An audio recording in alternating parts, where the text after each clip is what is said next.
Hello and welcome to an FPGA Vision lecture.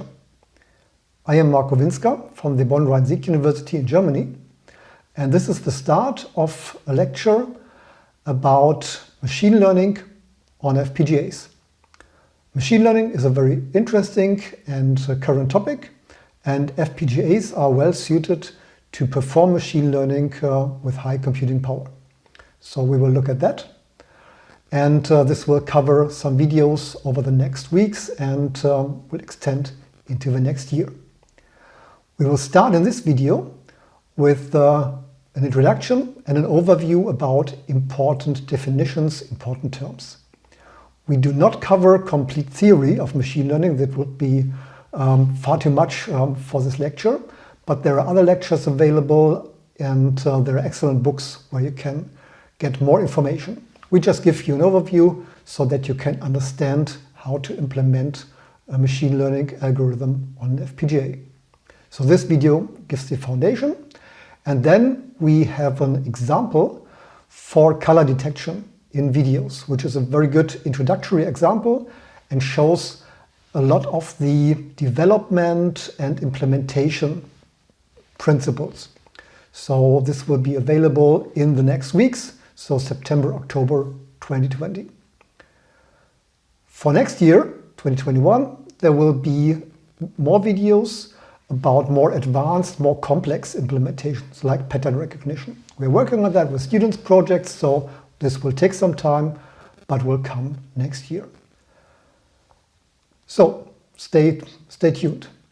For this lecture, we want to give first a definition of machine learning. And the best definition that I heard is that machine learning means that you are performing a task without explicitly programming a computer or a system to do so. So the system learns from data how to behave, how to make decisions. And there are three paradigms, three categories that can be distinguished. And these are supervised learning, unsupervised learning, and reinforcement learning. Supervised learning means that you have data with labels. So you have an image of a cat and you know from a label this is a cat. You have an image of a dog and again there's a label saying this is a dog. So the machine learning system can learn from that. For this you need data with labels, and one method of acquiring these labels are the captchas that you sometimes see on the internet. Unsupervised learning means that you just have the data, but the machine learning algorithm has to figure out how they are related, has to find pattern. So you get these different images here, and maybe you hope that they will be classified as a ship or as a train. Or the machine learning might classify them according to their color. So you have red and white objects, and you have objects with other colors. Unsupervised learning is great if you want to find patterns in your data.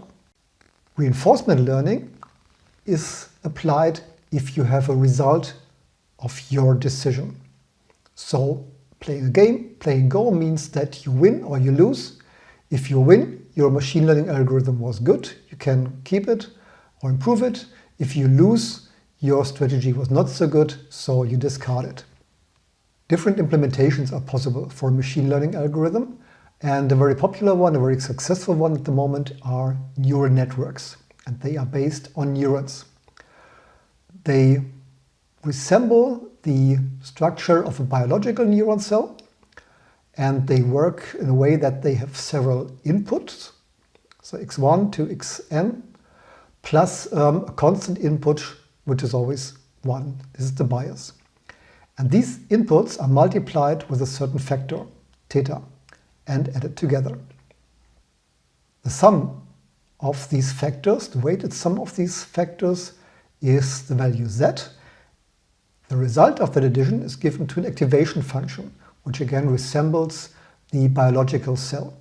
It can fire the neuron if the pattern of the input matches the function of the neuron. It's this sigmoid function, and if the input give a low value of that, then the neuron does not fire. Several neurons are combined in a network. You have input values, which are the information that go into your network. Then you have hidden neurons, kind of one or more layers, and you have the output layer. For image processing, normally several stages are used that combine the so-called convolution and pooling. And convolution means that you have a region of your image that is evaluated with a neural network. And pooling means that you are subsampling these values by selecting a certain region and building the average or the maximum inside this region. And then you reduce the resolution of your information. You do this by several steps, and you end with a fully connected network. Development of such an algorithm is usually done with a framework, for example, TensorFlow, Caffe, and others. These frameworks give you certain independency of the implementation, so you can make development on a PC, and if you need more computing power, you can use an FPGA. Yes, and looking at computing efforts, neural networks can require high computing power. There can be different stages in your development where you need this computing power. One thing is the optimization of the network parameters theta. This is called training. Often you have large data sets, you can try out different network structures, and therefore you need high computing power to determine these parameters. There are applications where you need to do this optimization several times.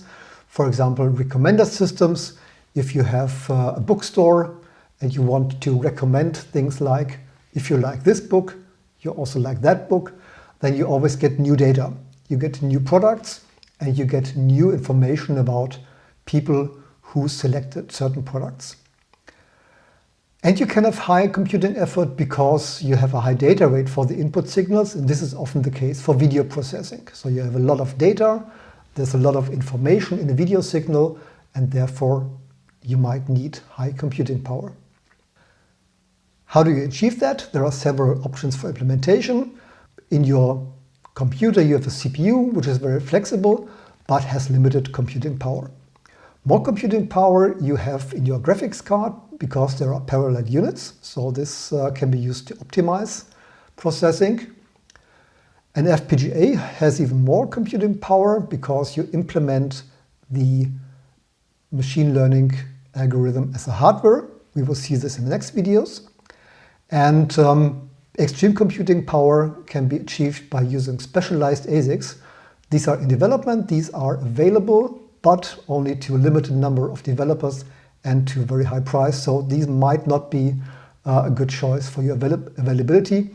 We will look at FPGAs as an available option to achieve very high computing power.